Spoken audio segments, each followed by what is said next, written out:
All right, so today we have CJ Schomburg from AirDog. He's who we work with every time we need a lift pump. So brought his 2001 truck here on the dyno. I think it was within the last few weeks or a month or whatever. Yeah. Brought it over, put his trans in, installed an anteater, trans cooler, did a few things like that for him. But I'm gonna let him tell you the engine setup. Alrighty, so it was basically a fresh rebuild with 12 valve shot peen polish rods. It does have fly cut 100 off pistons, stage 5 cold cam. Head work, it's pour polish O-ring head, 110 springs, push rods, you know, basic valve train stuff. 6x13 injectors. It has Scheid stage 2 VP. It's on a single S364 73 83 T4 wastegated. Kind of an odd housing most people don't use, but seems to be working really well. You know, pretty basic setup, but transmission I've got a comp to from you guys, like you said, anteater. So, but yeah, anyways, pretty happy with how the day went. So we started out, made first pull made 710 horsepower, and I think it was like 1306 torque, which you were happy with that. I mean, ecstatic, really. And we wanted to make a few more runs with a few more tune changes with the Quadzilla. Yeah. 710 was the best that we could do. Let the truck cool down over lunch, went and got some food, came back. I guess somebody wanted... his Instagram is VP44. It's TJ Fry. He sent me, you know, some things to try. We actually used the original tune and turned it down to power level 4, and it seemed to be happy. Yeah, I made 781 horsepower and 1395 foot-pounds of torque. Ran it second time, it made 779 and like 1385, so 2 runs right there within 3 horsepower, 4 horsepower. Yeah. So feel really confident that it's not running truck, really. So hopefully he can get this thing to the drag strip and get some time that's all together. Get a low 11 or mid 11, somewhere in there. We'll see. I'd be happy with a mid 11. Yeah. This truck was a par for a very long time, and I was overwhelmed. And you know, I got motivation from everybody in the industry, and I wanted to thank you guys too, because everyone in the Firepunk building had hands on this. Whether, you know, you were building the trans, or, you know, Cody did some fab work for me. You put the trans with Landon, you helped put it in, did my trans cooler. So, you know, I do appreciate everyone that helped me in this. I'm sure there's, you know, it's not like I won a Grammy or nothing. Yeah. It's just a slow VP truck, but I really did have a lot of help from everybody, so I do appreciate it all. Well, you can definitely tell that you put time into it with as clean as it is. So yeah. But he's happy with the results. I was surprised that, you know, VP truck made 780 horsepower. Yeah, take that P pump, take it home. Anyways, I will get him off the dyno and send him on the way. Okay, we got Mitch Connolly's 2005 on the dyno today. This was a truck we did a lot of work on last week. Finished it up yesterday. It's one from pretty much stock to a 900 horsepower, 800, 900 horsepower setup. We're going to find out today. It's got 200% over extra G injectors, 12 mil extra G CP3, ARP 625s, a Steed Speed 3rd gen manifold with a Taterbilt 67 turbo, K&N air intake, fleece coolant bypass. We did a Comp 2 transmission, did an AirDog, we did a CNR Racing transmission cooler, drive shaft loops. Just a pretty big list of parts all together. We did valve springs, push rods, titanium keepers, pretty much all the supporting mods. So we're looking forward to getting this truck dialed in on the dyno, and then we're going to turn it over to Mitch. He's had this truck pretty much stock with a tune on it before, so I think it's going to be hopefully double the horsepower from what he's used to. Hopefully he'll get lots of thrills out of it.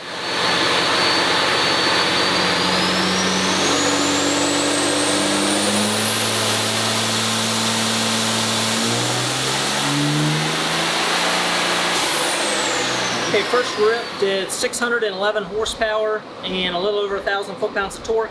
That was at 1,600 microseconds. But what we did see is that boost was only at 33 psi. We are going to turn up the wastegate, and then we're also installing a 10-bar map sensor, because the factory map sensor only reads at 37 psi, and we want to be able to target 45 to 53 psi on this setup when it's max effort. and without the 10 bar map sensor, I won't be able to see what boost is actually going to. So Josh is going to put a 10 bar map sensor in it while I work on rescaling the axis and the tune, flash the truck, and with the wastegate adjusted, hopefully we'll make more boost. If we can get another 10 pounds of boost on it, we're going to see power jump up pretty quickly. Okay, this last flash made it 7 minutes into the flash, was almost done, and then it failed. So anytime I have an HP tuner's truck that fails a flash, I will pull the fuel pump relay out of the fuse box and I'll put the jump pack on it. And just because anytime the voltage drops below 11 volts, it'll fail the flash. So anytime if you guys with HP tuners are having problems with it flashing and failing, it's often a connectivity issue with your battery cables or simply the voltage is going too low. And as it's exchanging data packets in your ECM, it's cycling the lift pump on and off, and that will cause a current draw that ends up failing the flash because the voltage drops.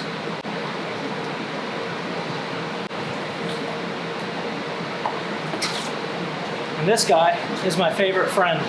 You can take a completely dead truck in the middle of winter and hook it up and it will fire right up. There is no wait times. We used to sit in the parking lot for an hour and a half trying to jump start a dead truck in winter, and I finally got sick of it, and this little bad boy fixes all those problems.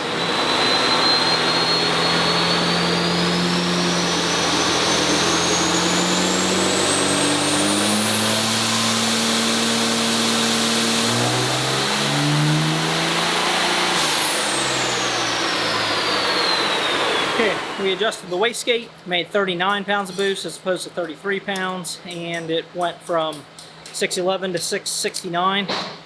We started looking at this one clamp. We tried to go through and tighten up all the clamps, and this one clamp was stripped out, so we're going to put a new clamp on it and run it again before we adjust the wastegate. We also just pulled the intake off and put this cap right here on and pressurized the intercooler system up to 5 psi, made sure there's no leaks. Everything was tight, so we're going to continue to adjust the wastegate until it makes the power we want.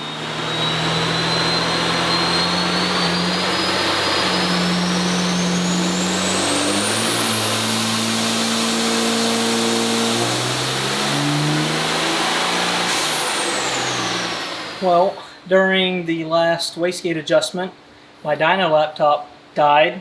I'm not sure what happened, but I'm having problems getting it back to life. So if I can't get this thing fired, I can't continue to dyno it. And so we will have to get boost dialed in, maybe drive it on the street.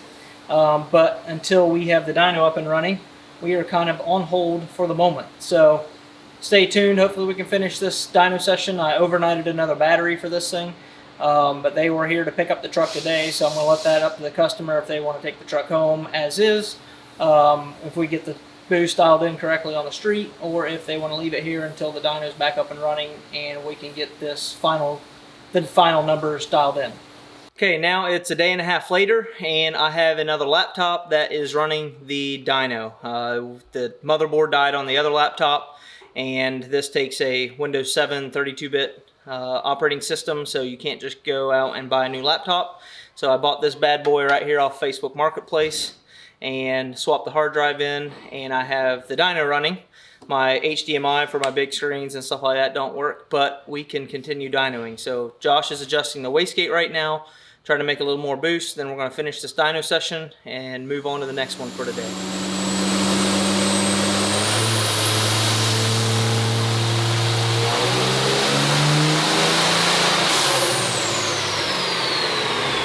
Okay, we got Mitch Conley's truck all wrapped up today. Had 902 horsepower and 1,427 foot-pounds of torque. We made 15 dyno pulls on it. It took a good bit of effort to get the wastegate dialed in. These turbos, the 6767s, are very picky on how far the wastegate opens. If you close them all the way, they make too much boost and you risk overspeeding them and they break. And if you let the wastegate open too much, and then it will make not enough boost and you won't make any power. So this truck specifically at 1600 microseconds made 611 horsepower at 33 pounds of boost, and with the wastegate closed where we made 54 pounds of boost, it made 902 horsepower. So almost 300 horsepower difference between squeezing that wastegate down where it makes enough boost, but you don't want to break it. We actually had one pull where we closed the wastegate even more, made 59 pounds of boost, but power went down to 888 just because the drive pressure couldn't get out of the engine.